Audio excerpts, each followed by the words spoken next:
네, 하루간 경제 뉴스를 종합하는 시간 경제온입니다. 중국 당국의 경기 둔화 우려 속에서 예고한 대로 긴급 부양책을 꺼내들었습니다. 이 내수를 중심으로 침체에 빠진 경기를 살려보겠다는 의지가 반영됐다고 풀이되는데요. 그 자세한 내용 뉴스 포인트에서 알아보겠습니다. 오늘 뉴스 포인트는 권용욱 기자와 함께합니다. 네, 안녕하십니까? 안녕하십니까? 네, 중국 중앙은행이 중국 인민은행이 결국 행동에 나섰습니다. 네, 맞습니다. 인민은행이 27일 오늘 시중은행의 지급 준비율을 0.5%포인트 인하를 했고요. 네네. 그리고 정책금리로 불리는 7일문 영래포 금리도 0.2%포인트 인하를 했습니다. 예. 인민은행의 판궁성 행장은 사실 사흘 전에 이번 조치를 예고를 한 바가 있습니다. 금융당국 수장 합동 기자회견이었는데요. 당시에 조만간 지준율을 0.5%포인트 낮춰서 금융시장에 장기 유동성 1조 위안을 제공할 것이다 라고 얘기를 했었고요. 네. 당시 판행장은 7일물 영래포 금리도 0.2%포인트 인하를 하겠다고 예고를 했었습니다. 이번 금리 인하 조치 이후에 인민은행은 좀 상황 설명을 했는데요. 자신들은 지지적인 통화정책 입장을 견지하면서 통화정책의 조절 강도와 정밀성을 높여 중국 경제의 안정적인 성장과 고품질 발전에 양호한 통화 금융 환경을 만들 것이다 라고 설명을 했습니다. 네. 지준율이 어떻게 좀 움직였는지 소개를 좀 드리면 그 디플레이션 우려가 좀 한창이던 지난 2022년 4월과 12월에 0.25%포인트씩 인하가 된 바가 있고요. 그리고 작년에는 3월과 9월에 역시 0.25%포인트씩 인하가 됐었습니다. 네네. 그리고 올해 들어서는 춘제 연휴를 앞둔 지난 2월 5일에 0.5%포인트 지준율이 인하가 된 바가 있습니다. 그러니까 결국 유동성을 풀어서 경기를 띄워보겠다 뭐 이런 건데 시기적으로 봐도 이번 조치가 좀 특히 부진했던 그 내수를 의식했다라고 할 수 있겠죠. 네, 맞습니다. 중국 최대 휴가 기간인 국경절 연휴를 지금 목전에 두고 있는데 네네. 이런 시기에 나온 부양책인 겁니다. 중국 공산당 중앙정치국은 하루 전날 그 시진핑 총서기가 주재한 현재 경제 상황 분석 및 연구 회의를 열어서 직접적으로 인민은행에다가 지준율 인하를 좀 주문하기도 했습니다. 예. 중앙정치국은 당시에 이 현재 경제 운영에는 일부 새로운 상황과 문제가 나타났다며 지준율을 낮추고 또 금리 인하를 힘있게 실시해야 한다라고 직접적으로 주문을 했습니다. 네. 그리고 중앙정치국은 특히 5% 안팎의 올해 경제 성장률 목표를 달성하기 위해서 이 필요한 재정 지출을 보장해야 한다라고 강조를 했고요. 네네. 그리고 또 정부 투자의 주도적인 역할을 더 잘 발휘하기 위해서 초장기 특별국채와 지방 정부 특별채를 발행해서 사용해야 한다는 방침도 거듭 강조를 했습니다. 예. 보통 이 경제 현안을 의제로 다루는 중앙정치국 회의가 보통은 4월과 7월, 12월에만 열리는데 이번에는 굉장히 이례적으로 9월 달에 경제 현안을 좀 다뤘거든요. 네네.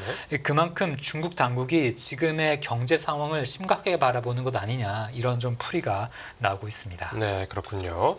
그리고 이렇게 중앙정부와 함께 또 최근 들어서는 중국 지방정부들도 내수 활성화에 힘쓰고 있다고요. 네, 맞습니다. 우선 뭐 중국 정부 같은 경우를 보면 중앙정치국 회의를 앞두고 이번 국경절을 맞아서 도움이 필요한 사람들에게 일회성 지원금과 보조금을 지급할 계획이다라고 발표를 했고요. 네. 또 이에 맞춰서 상하이 시정부가 호텔과 레스토랑의 이용 그리고 영화와 스포츠 경기 관람을 늘리기 위해서 5억 위안, 뭐 우리나라 돈으로 약 947억 원 규모의 쿠폰 발행을 계획하고 있다라고 발표하기도 했습니다. 네. 그리고 이번 조치에 이어서 이 인민은행이 또 추가적인 움직임에 나설 수도 있는 겁니까? 그럴 가능성을 배제할 수는 없습니다. 네. 뭐 판행장이 지난 24일 회견에서 그런 시그널을 좀 내보였는데요. 올해 안에 시장 유동성 상황을 보고 시기를 택해서 지준율을 0.25에서 0.5%포인트 추가 인하할 수 있다라고 공언을 했습니다. 네. 그러니까 오늘 나온 이번 조치 이외에 추가적인 시행이 가능하다 이런 얘기였는데요. 예. 그만큼 이번 분기 그러니까 4분기 안에 내수나 경제 회복이 어떤 탄력을 보이지 않으면 최대 1조 위안 그러니까 0.5%포인트의 지준율 인하가 가능하다라는 것을 언급을 한 셈입니다. 네, 알겠습니다. 이 중국 당국의 긴급 부양책 관련 소식이었고 다음 뉴스 보겠습니다. 네, 집값 상승 진정 국면으로 가나 국토부 뜨거운 여름 지났다. 주택 가격이 최근에 다시 서울을 포함해 이 수도권을 중심으로 급등세를 보이다가 이번 달 들어서는 좀 진정되는 모습인가 봅니다.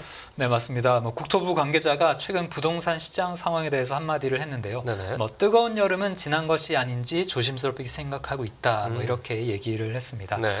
국토교통부와 주택산업연구원이 하루 전날 그 주택 공급 활성화를 위한 정책 세미나를 연 자리에서 나온 발언인데요. 네. 이런 발언의 근거로는 한 세 가지를 좀 들었습니다. 주택 거래량, 그리고 주택담보대출 잔액, 그리고 이 매물 물량을 예로 들었는데요. 우선 거래량을 보면 8월 들어서 주택 거래량이 전월보다 20% 정도 감소를 했었는데 네. 9월 들어서는 그 감소폭이 더욱더 확대가 되고 있습니다. 그리고 주간 단위로는 거래량이 1,000건 이하로 좀 떨어지기도 했는데요.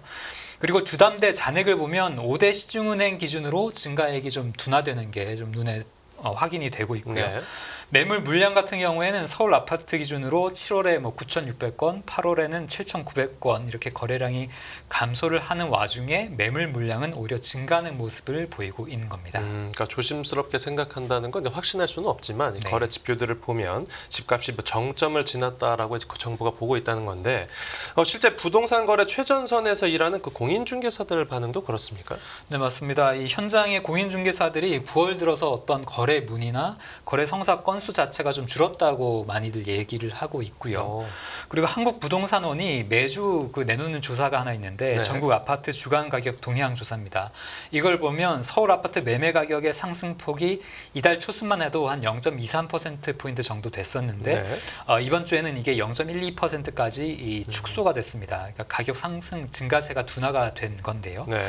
이런 진단 아래 이 국토부는 이번 88 공급 대책을 더 빠르게 추진하겠다 이런 입장을 또 재차 강조를 했습니다. 네. 국토부는 10년 단위 계획인 장기주택 종합계획을 보면 수도권의 주택 수요는 2023년에 27만 8천 가구에서 2032년이 되면 21만 3가구까지 줄어든다라고 진단을 했는데요. 그게 네. 바로 인구나 가구 수가 줄기 때문인데 이렇게 수요가 줄어드는 와중에도 이 주택 공급은 넘치게 할 수 있도록 하겠다라고 강조를 또 했습니다.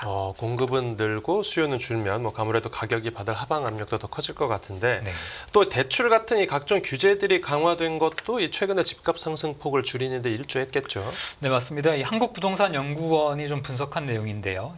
단기 급등, 그러니까 가격이 짧은 시간에 크게 올랐던 단지를 중심으로 어떤 매수 관망 심리가 점차 확산하는 모습을 보이고 있다라고 좀 분석을 했고요. 네. 그러면서 이 매물은 증가하고 거래량은 감소세를 나타내고 있고 가격 상승폭은 축소되고 있다라고 현 상황을 진단을 했습니다. 네. 또 다른 전문가들의 좀 진단을 조금 더 살펴보면 그 한국건설산업연구원의 김성환 부연구위원인데요. 올해 이제 상반기 서울 집값이 올랐던 이유에 대해서 올해 상반기에는 금리와 주택시장 에 유입됐던 유동성 자체가 많았기 때문에 집값 상승이 있었는데 이제는 대출 기관들의 대출 태도가 경직적으로 그러니까 엄격하게 변화했기 때문에 당분간은 이 가격이 안정되는 모습을 보일 것으로 그렇게 전망을 했습니다. 네. 그러면서도 이렇게 대출 규제로 눌러놓은 것이 몇 개월 정도는 지속될 수 있겠지만 이를 언제까지 막아놓을 수 있을지는 우려된다라는 그런 목소리도 전했습니다. 네, 그렇군요. 그런데 일각에서는 이번 88 대책을 보완해야 할 필요가 있다는 지적도 나옵니다. 네, 주택산업연구원이 이번 세미나에서 그런 얘기를 좀 했는데요. 네. 살펴보면 2021년에서 2023년까지 인허가를 받은 이후 착공되지 않은 한 20만 가구 내외의 공동주택이 착공될 수 있도록 정부가 이제 세부적인 지원 계획을 수립해야 한다라고 조언을 했는데요. 네. 미착공 20만 가구는 공사 시간만 이제 더해주면 즉각 공급할 수 있는 대상이기 때문에 이 추가 택지 공급보다는 우선적으로 여기에 집중해서 정책을 펴야 한다 이런 얘기입니다. 이와 동시에 미분양 해소를 지원해서 사업자들이 추가 사업을 찾아서 나설 수 있는 어떤 여건을 마련할 필요가 있다라고도 주문을 했고요. 네. 그리고 매수 대기자들이 안심할 수 있도록 수도권 신도시 같은 곳에 어떤 택지 지구의 구체적인 분양 물량과 일정을 제시해야 한다라고도 제언을 했습니다. 네, 알겠습니다. 이 부동산 가격 흐름 살펴봤고 다음 뉴스 보겠습니다. 네, 10월 수도권의 대단지 아파트 16,000여 가구 분양. 당장 다음 달에 수도권에서만 아파트 신규 분양 물량이 10,000가구 넘게 쏟아진다고요? 네, 맞습니다. 올해 들어서 월간 기준으로 최대 수준인데요. 네네.